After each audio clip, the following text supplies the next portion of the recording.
Bonjour les amis, vous pardonnerez la lumière, je vous parle au coin du feu, dans le soir, dans le soleil couchant, sur mon plateau auvergnat.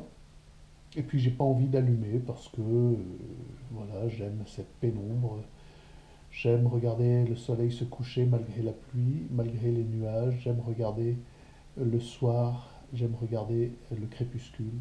Je trouve ça extraordinaire. Ça me fait prendre conscience que je vis sur une planète extraordinaire, merveilleuse, qui est le centre de mon univers, quoi qu'en disent les scientifiques, qui d'ailleurs, de ce point de vue-là, est le centre de l'univers. Donc nous tirons un bilan de ces années écoulées, sommes contraints et forcés, et un bilan personnel sur la manière dont nous avons été capables de traverser ces années de délire, de psychose, de psychopandémie, où rien n'était fondé scientifiquement et où tout était fondé sur un narratif de novlangue, de mensonges, de manipulation sémantique, de fausseté, de, de fausses peurs, voilà, où on disait vous êtes un danger pour la société, vous êtes un antisocial, vous êtes un complotiste, vous êtes un antisémite, parce que vous n'adhérez pas au narratif, vous n'éprouvez pas cette peur qu'on essaye de vous inculquer. Voilà. Ce bilan est nécessaire et nous permet de nous projeter dans l'avenir, dans ce qui s'en vient, qui, à mon avis, est désolé de paraître un oiseau de mauvaise augure, qui, à mon avis, sera pire que ce que nous avons traversé. Alors, c'est évidemment la politique de la douche écossaise, un peu d'eau chaude, un peu d'eau froide, un peu d'eau chaude, un peu d'eau froide.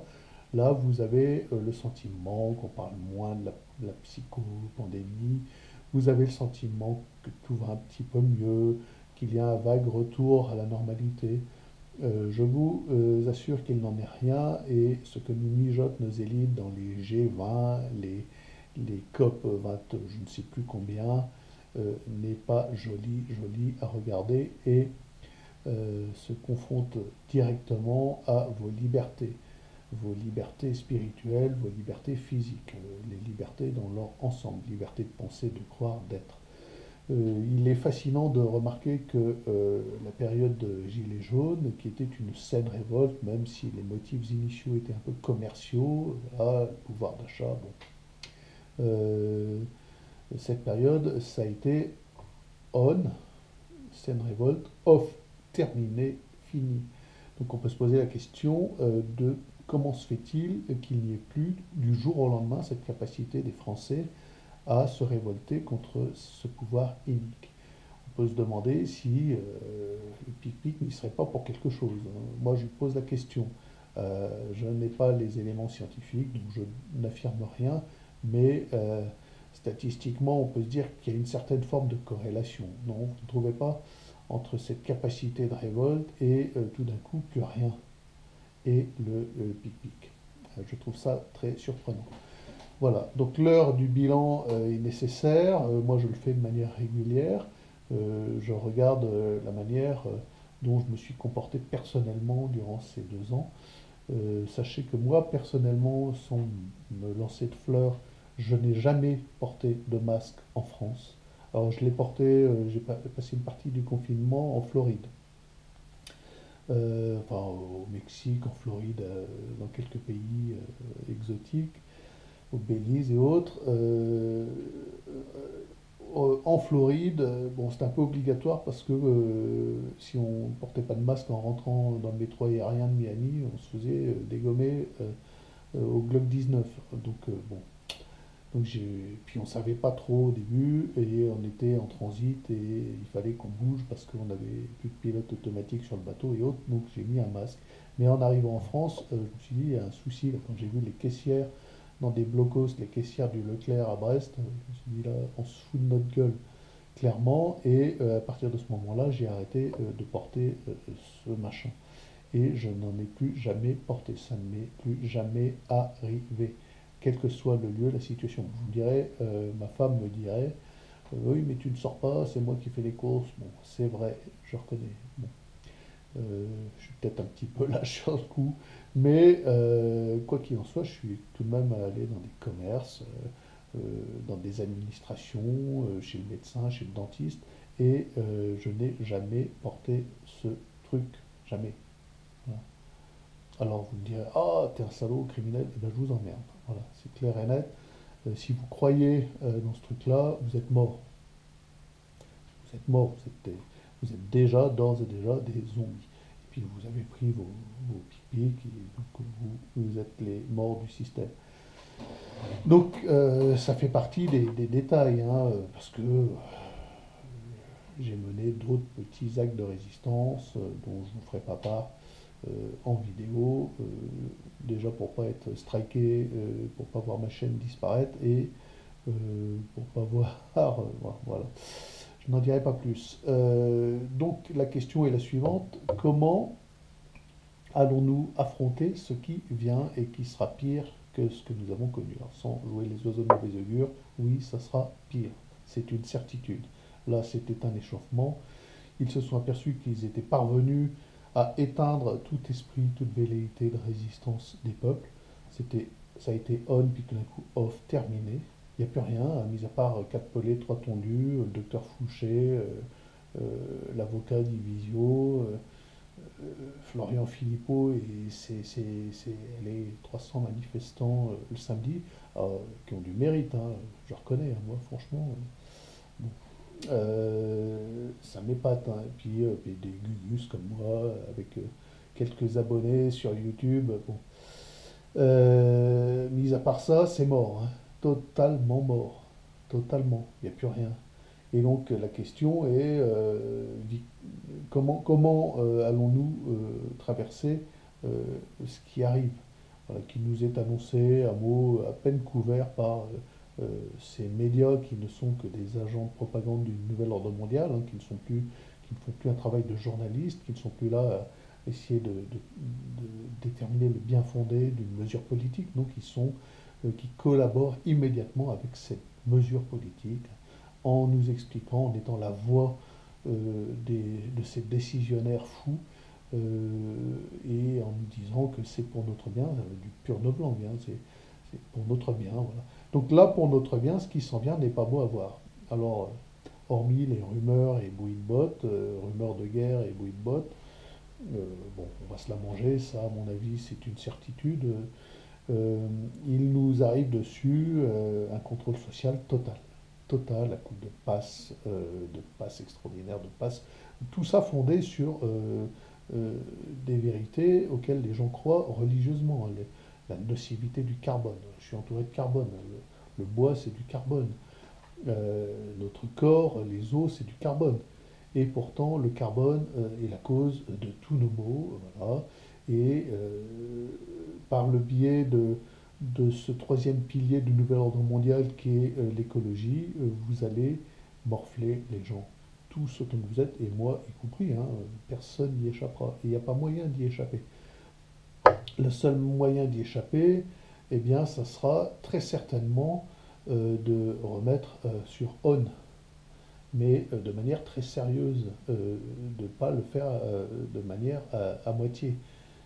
Personnellement, jamais je m'engage, personnellement, je préfère prendre une balle ou ce que vous voulez, que d'accepter d'exhiber un pass pour quoi que ce soit. Pour quoi que ce soit, pour acheter du pain, pour respirer, pour aller voir un ami, pour, euh, pour vivre tout simplement. C'est hors de question. Hors de question. La question, justement, c'est jusqu'où, c'est ce que je viens de dire, je serais capable de le mener. Jusqu'à quel point? Parce qu'on entend beaucoup de gens dire, ah oui, mais là, non. Le passe carbone, ah non, c'est pas question. C'est trop, c'est trop, c'est trop. Mais ça sera comme pour le pass sanitaire. Les 9 dixièmes des gens qu'on entend actuellement dire ah ben non, non, non, eh bien, finalement, par commodité, ils l'accepteront. Voilà. Et vous? Voilà. Donc le bilan est important. Et croyez bien que ce contrôle social qui commencera gentiment avec ce passe carbone, pour votre bien, hein, pour le bien de Gaïa, enfin pour la sauvegarde de Gaïa, ça n'a aucun rapport, aucune relation scientifique, hein. le fait de pouvoir acheter du pain parce que vous avez dépassé votre je ne sais quoi carbone, votre bilan carbone, ne changera strictement rien au climat. Le climat, c'est le climat. Vous pouvez dire climat, climat, faire la danse du climat, une plume dans le cul autour de votre jardin ou chez vous ou dans la rue, vous coller à des œuvres d'art avec de la colle forte ou ce que vous voulez. Le climat restera le climat.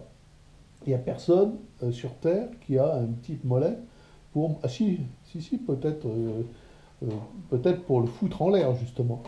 Peut-être ça, ils peuvent. Ça, ils peuvent. Un coup de bombe atomique, un coup de chemtrails, ça, ils en ont peut-être les moyens. Mais pour faire en sorte que tout aille bien pour nos enfants, que ça aille mieux, ça, non, ils ne peuvent pas. Non, c'est impossible. Donc, on vous fera porter le chapeau et vous accepterez de le porter pour rien, sur une base totalement mensongère et non scientifique. Ce n'est pas scientifique. Le délire carbone ne comporte aucun élément scientifique. Le- le- les changements, parce qu'on ne parle même plus de réchauffement climatique, anthropique, dû aux émissions de carbone humaines, n'ont aucun fondement scientifique. Aurélien Barraud, là, le chevelu phraseur, peut s'exciter comme il veut, user de l'argument d'autorité, de son statut de docteur en physique ou je ne sais quoi, ça n'y changera strictement rien. Ce type-là, c'est pas un scientifique, c'est un idéologue scientiste. Il croit dans des trucs et il vous les démontre à coups d'équations, mais ça ne les rend pas vrais pour autant. Il invente des équations il fabrique des équations pour démontrer des certitudes religieuses qu'il a.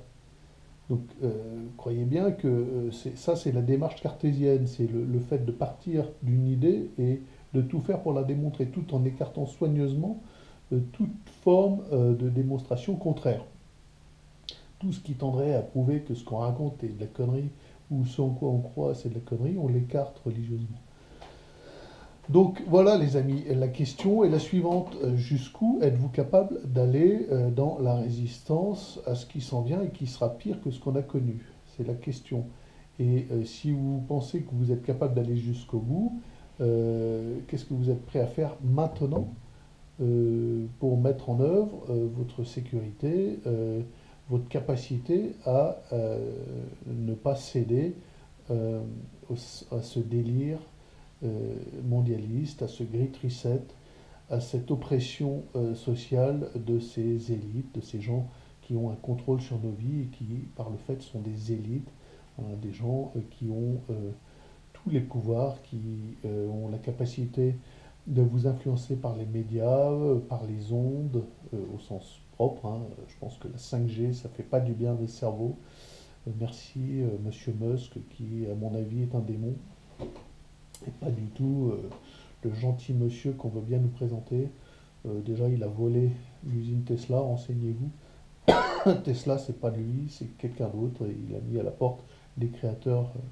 Voilà, ça en dit long sur le personnage, son cynisme.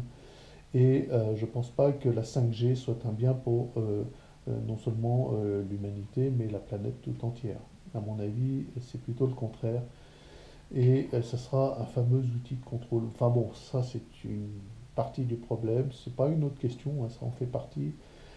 Mais c'est pas le sujet du jour. La question c'est, voilà, vous avez tiré le bilan de ces années, de votre réaction concrète, de la manière dont vous avez traversé ces années, et ça vous permet de vous projeter dans cet avenir qui arrive et qui n'est pas joyeux, qui est pire que ce qu'on a traversé. Il faut regarder à plus long terme et est-ce que vous êtes prêts, mes amis, à aller jusqu'au bout de la résistance à ce monde affreux, ce 1984 en acte que ces gens sont en train de nous préparer?